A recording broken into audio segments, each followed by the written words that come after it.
Kansas, and today we're speaking with Sara Hart Weir. Sara, why don't you go ahead and tell us a little bit about what you have going on right now with the Republican race? Absolutely. Well, thanks so much for having me on. I understand I'm your first guest Yes, as we're we so get ready excited. to launch. Yes, I'm so excited to be here and have some coffee and just have an informal conversation. So yes, I'm Sara Hart Weir. I'm running for the 3rd congressional seat in my home district. My story really starts in Olathe, Kansas. I moved there when I was 5 years old. My dad was finishing graduate school and we moved here from Omaha, Nebraska. He was recruited by Marion Labs, as he's a scientist to work in their company. And so I often say Ewing Kauffman, who was a huge entrepreneur in our Kansas City region, his entrepreneurial spirit was around my kitchen table growing up as a kid in Olathe. My parents pushed me to find something I was passionate about, something that I could continue to make a difference in my adult years. And through a chance encounter, when I was 19 years old, I was coming home to Olathe for the summer after my freshman year of college. And through a chance encounter, got connected with a family in Lenexa who was looking for somebody to work as a peer mentor to their 14-year-old daughter with Down syndrome. That experience, that opportunity to work with Casey that summer, it was 20 years ago this year, which is hard to believe. She just turned 35 back in January.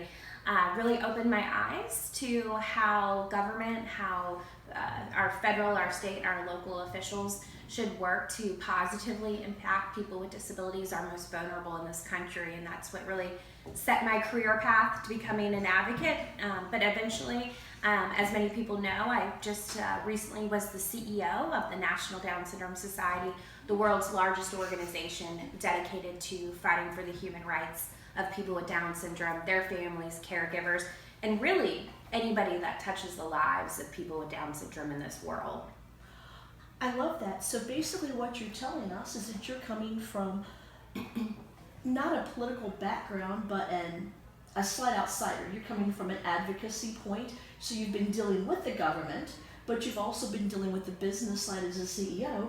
So you're coming from kind of the best of both worlds and coming in to support Kansas. Absolutely. No, I've been an advocate for probably close to 1.5 million people in the last 5 years. I want to take that experience, my track record of getting things done, but also to your point, Tracy, about being a CEO to leading this congressional district. I really see the job description of a U.S. representative, it's really twofold.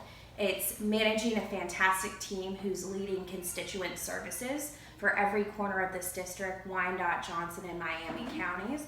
But it's also representing your values in Washington. And I think my experience as a CEO, signing the front of checks, the back of checks, I've made hiring, firing decisions.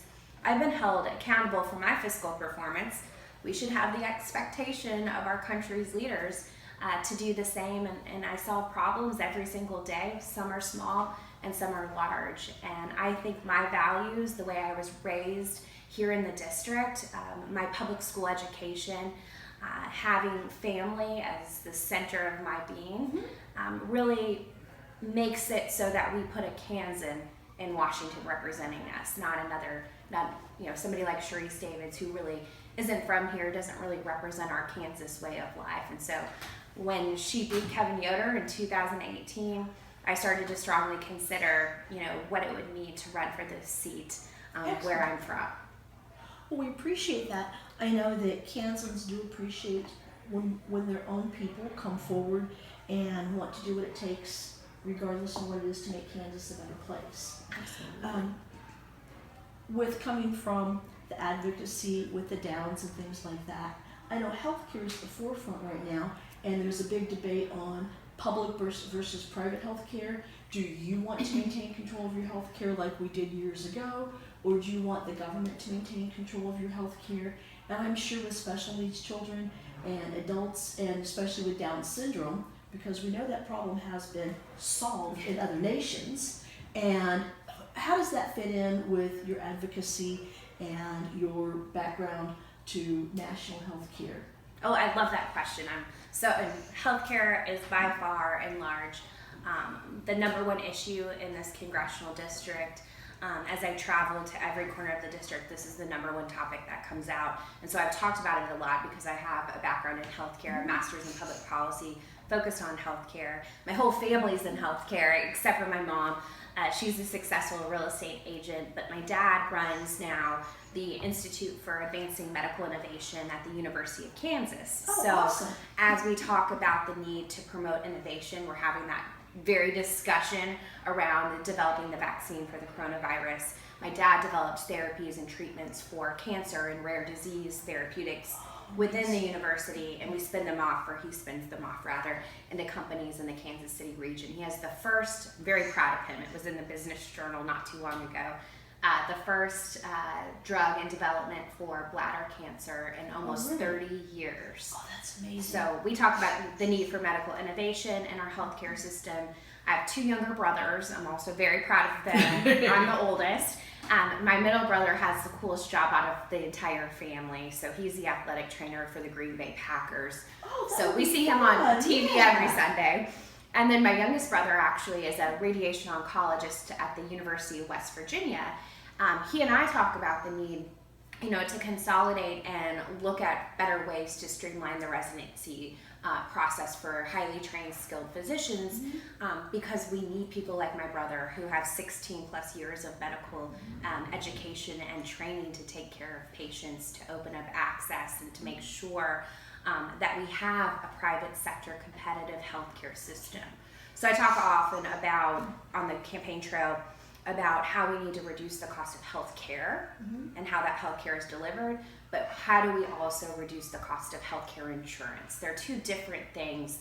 And as a CEO, I've made these decisions for my employees. I always believed that my people are my programs. So in order to accomplish our mission as an organization and work together as that tightly knit team, we need good people, and we need to take care of those people as an employer. So I always wanted to give them the very best health care insurance, but those costs kept going up year after year, 12%, 22%. And that burden and that financial impact really does impact small businesses, but also medium-sized businesses, nonprofits, and corporations more and more are dealing with their increased cost of healthcare insurance and how do they take care of their employees. With all that said, I think we do need a Republican plan on healthcare, but it needs to be one that's in the free market, that drives competition and puts the patient at the center of the healthcare system. I like that. That's really a big change from putting the government at the center of our healthcare system. 100%. 100%. And actually, this week was really special for me. I obviously stepped down from my role last spring to be a full-time candidate. I've been a full-time candidate since day one of this congressional race, because I believe, that's what it's going to take to be Sharice Davids in November. But I have had the chance to work all across the country and all across the world to impact the lives of people with Down syndrome. So this week I got to go to New York to celebrate one of my advocates, James, from California. Had probably one of the most devastating healthcare experiences of anyone's life. Several years ago, we got a call at our hotline, constituent services, this is what we did. His mom had called our organization, spoken with one of my junior staffers. That staffer, after a frantic call from mom, said, "Sarah, I think this is a call you need to take, and I think you need to call this mom directly." That mom was on her way home from a UCLA kidney surgeon. This was her second visit in the healthcare system in California, where that UCLA surgeon took one look at James. James has a dual diagnosis of autism, Down syndrome, and is nonverbal. Took another look at his mom and said, "I'm not operating on your son. His kidneys were functioning at 12%. I'm not operating on your son. His IQ is not high enough." Now that mom... So what you're saying is that we're going to be taking, in order to see this doctor, you have to take an IQ test first. If he doesn't deem you smart enough and worthy, he won't provide you health care. Well, and James... That's scary. Well, as we're having this whole debate around socialized medicine from the far left extremists and how they want to expand government-run healthcare to everyone, Medicaid in this country, I think most people probably realize this, is the closest thing we have to socialized medicine in this country. And Medicaid is the program that was designed in the 1960s to take care of people that are born into poverty, but also people with intellectual and developmental disabilities, physical disabilities. And that's the system we want to expand to everyone. It's just not going to work. We fought, after that happened, we fought with James, we fought with his family, and we ended up not being able to go through kind of the California healthcare system. We developed our own plan to get James his kidney. Awesome. And it's a fascinating story, but his brother, we got him on the transplant list at Rady Children's Hospital with some of the physicians that I had personal relationships with at UCSD. And we got him to coordinate these 3 partnerships between NDSS, the family, with Rady Children's Hospital, and with the UCSD. And his brother actually was supposed to be the live kidney donor. Well, at the very last minute, after he had gone through every step in the process, he developed type 2 diabetes. Oh my goodness. And wasn't able to give his brother, who they had I was just with them last night, the most special relationship. So it was devastating for the family. I had happened to be on one of my road trips that I often took. I was having dinner with James and his family, who were just absolutely incredible. And I said, can we tell your story in the media? And, basically essentially take this to the streets and have an advocacy movement. While his parents said, we have no choice. Yeah. We love our son. We want him to live for, As long as 60 he more reasonably years. can, Yeah, he was 24 at the time. So we did. A perfect stranger, Paul Williams, saw the clip on the nightly news in San Diego. Just got home from walking his dog. He, in the media and through some of his press statements that he said, he's just felt this calling. He saw James's story. Next day he called. He was a perfect match. And this past January, they celebrated 2 years of James' successful kidney transplant. So he was honored this week in New York for his family and his advocacy and really telling his story, because we've worked to pass state legislation over the last several years to prohibit discrimination against organ transplants for people with disabilities in this country. And so it's just a beautiful story, but discrimination among people with disabilities and the value of life is happening in our healthcare system. And you alluded to Iceland is another example of what's happening. Yeah, some problems, let me rephrase that. Some things aren't meant to be solved, they're meant to be appreciated. And baby's always a blessing. Absolutely. And oftentimes in our policy system, and I firmly believe this as I've seen how government-run programs and services fail people at every single turn, oftentimes I think it's a job of our leaders to get government out of the way and allow people to live their lives. You sound just like Ronald Reagan. Well, that's a compliment. Well, I don't remember the exact quote, but that was one of his things. It's not that it's the job of government not to run your life, but to get out of the way so you can live your life. Absolutely. Absolutely. We've been discussing a lot of what you've done in the past, and that is extremely important because you can tell somebody all day long what you're planning on doing, but showing someone that you have been able to, in the past, take the things that you're saying you want to do, and you've accomplished a lot of these in the private sector or in the public-private sector with advocacy, and you've shown that you do have the ability to wrap things up, to finish things. You are a winner, a completer, and you've done these in the past. Now, with this upcoming election, whoever wins the 3rd District Republican nomination is going to have to go up against Sharice Davids. I don't think I'm the only Republican that's going to say we were really, really surprised when she beat Kevin, because Kevin's always been out in the public. He was always at all the events. He was accessible. You could get hold of his office. You could actually get a hold of and easily spend time with and visit with Kevin Yoder. It wasn't someone that was aloft or not out in the public, not always with everybody, not home every weekend. He was all these things. Absolutely. And so this was a real surprise. What would be your take? We don't want your strategy. We don't want to give it away. But what do you think your chances would be against Sharice, and without giving away any political secrets, why do you think that you can beat Sharice? Absolutely. So in Kansas, our first phase of this election cycle is in August against, in the primary, and then of course very shortly after in November with the general election. When I think it comes down to, my candidacy in the Republican primary, but also my candidacy in the general, I think there's a couple things that are important.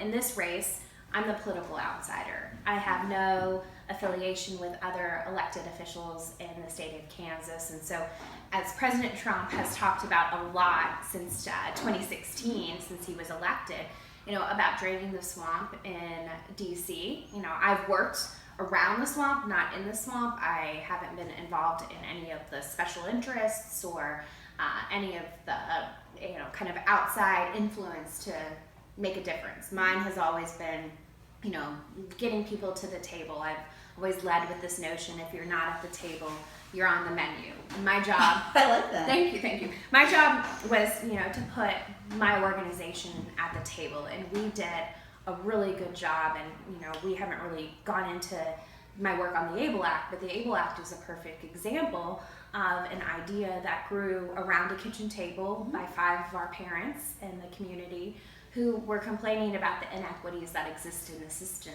They wanted a private sector solution. They don't want more government handouts. They just want a hand up. And that's what ABLE is all about, providing tax-free savings accounts, 529s, for people with disabilities and their caregivers.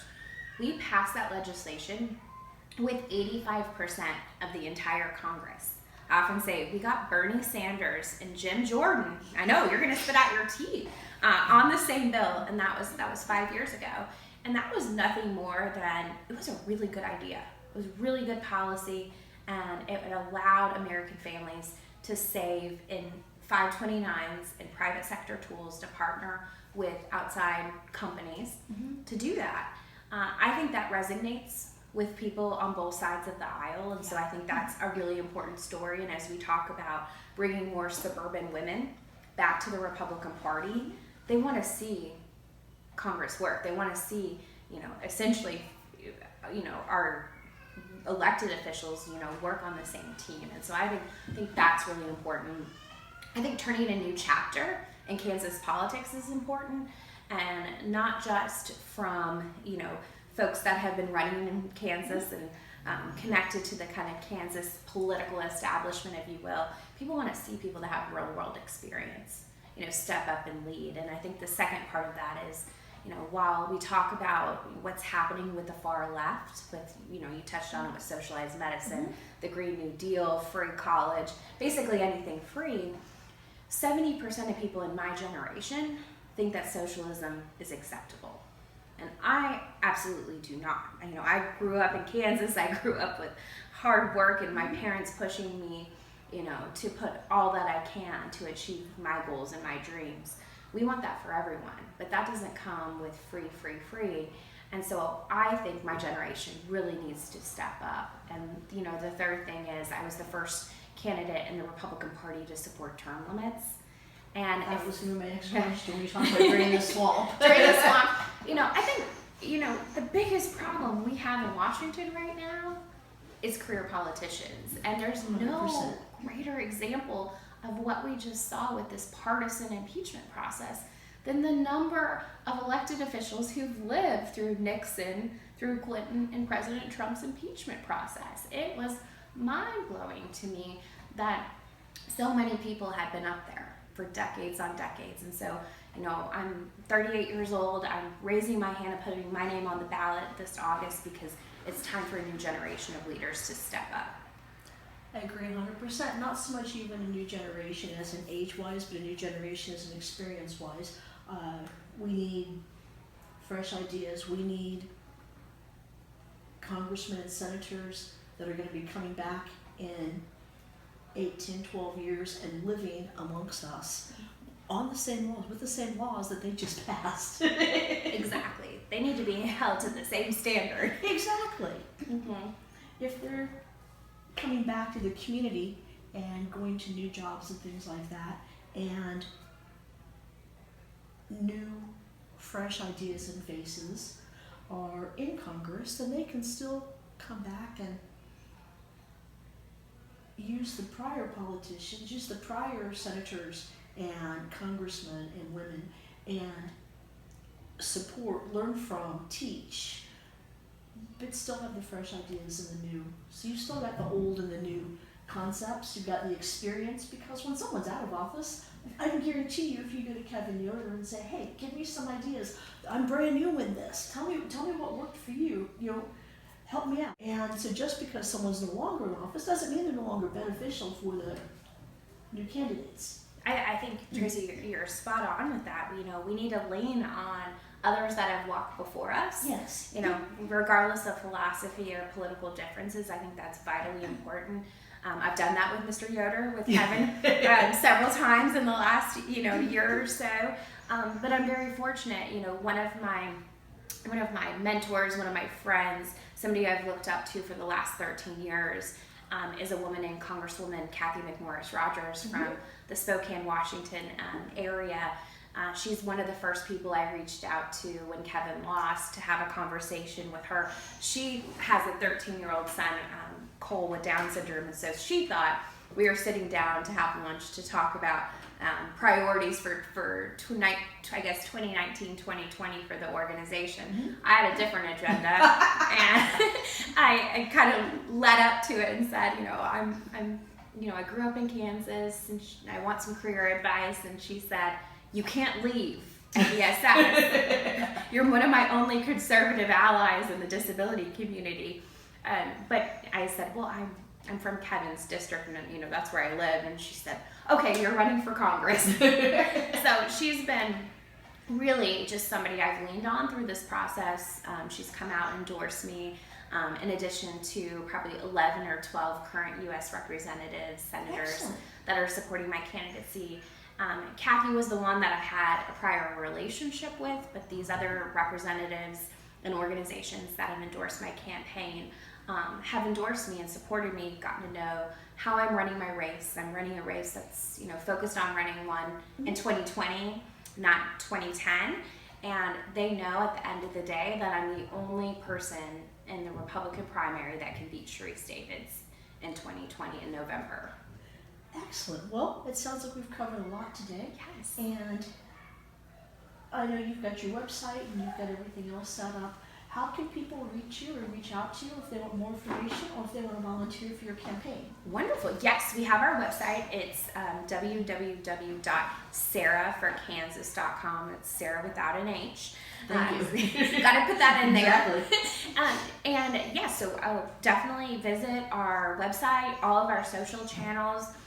I'm running again this campaign where I'm out there in the community, out there throughout every corner of the district, doing events every night, meet and greets, just an opportunity really to listen and learn from the lifeblood of our community, folks like yourselves, Tracy, and the crew here, because that's really what leadership is all about. It's taking those ideas from real people that are talking about the problems coming out of Washington and out of our state, and then how do we fix those from a leadership perspective. And so that's been my number one priority in this process, and I think it means it's really helped us lead a campaign that reflects, I think, the interests and the issues across the entire district. Thank you. Appreciate that.